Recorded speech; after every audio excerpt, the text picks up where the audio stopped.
Tents to tablets, it is all about the gadgets. This is Gadget Guy Addict, and today what I have for you is the Pixel microphone. This is the MC-50.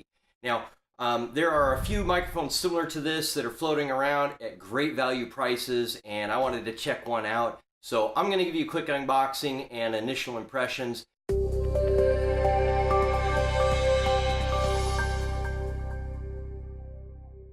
Look for new videos where I compare this with some other microphones. But for right now, I'm going to give you an unboxing and we're going to try it out and see how well it works. So this requires two AA batteries, which I happen to have some in my pocket here. And all right, so quick unboxing. We have a standard bag so we can protect it. And this is packaged nice. And it looks like we got an instruction manual, pretty basic. It's done in, looks like 2 languages here. 3.5mm plug-in. So for most of you that are using your cameras, your digital DSLRs and whatnot, you should have no problems with this. How does this work? Drop the back off. So on the top here is the positive and the negative.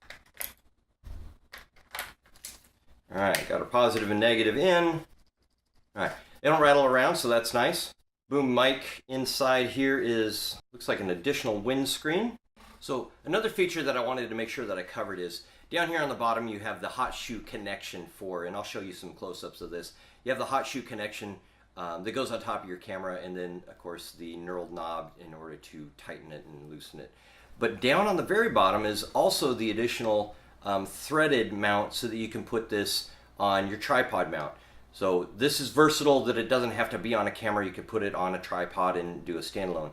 Obviously, you will need something to plug it into to record, maybe an additional length of cord or something like that. But if you're putting on a camera, not so bad. If you're putting on a tripod, get a longer cord. Pretty nicely made. I mean, for the money, we're not talking, you know, hundreds of dollars. This is more affordable. So on here you have 2 different switches. You have on, off, and low cut as options. Illuminates accordingly. This right here is your peak. Then you have a quick adjustment for your decibel level. You can drop this by 10, increase it by 10. So if we drop it by 10, looks like I'm still talking too loud. All right, there we go. If I point this at myself, it looks like we're still doing okay. And if we increase it, yeah, we're way off the chart. Looks like it's all right.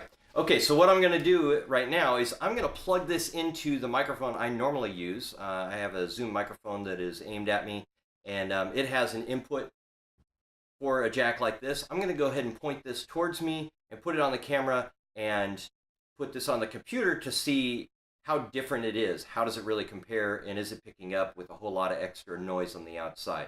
Right now, it's early in the morning, and the noise level is extremely low other than the occasional train that comes by. So we're going to check it out. So now I have the microphone set up, and I am recording. The boom mic is directly towards me. It's approximately 4 feet away. And again, we are testing out the Pixel microphone. This is the MC-50.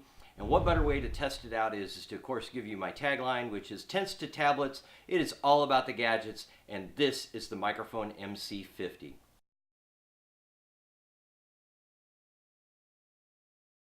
All right, now one of the things that I realized while I was doing the audio testing of this was that I had turned the decibel, there's a function of decibel down by 10 and decibel up by 10, and I had turned it down by 10. So I wanted to do this one more time just to give you what it is like with an unchanged microphone. Tents to tablets, it is all about the gadgets. Gadget Guy Addict here, and I have the microphone MC-50, and this is a test. Let me give you my final thoughts on this.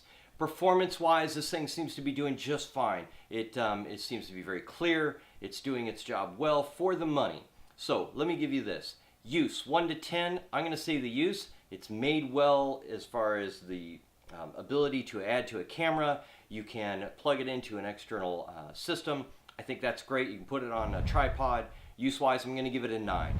Performance seems to be good. Now, I'm not comparing this against, you know, $100 and $200 and $300 and $400 microphone. Comparing this in the $50 or less microphone market, I'm not getting any bad peaks and problems with it there, so I think we're doing really good. I'm going to give it an 8 because I think there's some areas where it could improve a little bit as far as the design on the bottom. It has a little flexible piece where you screw it in, but that flexible piece to me looks like it could break pretty easily and maybe a problem in the future. All right, price.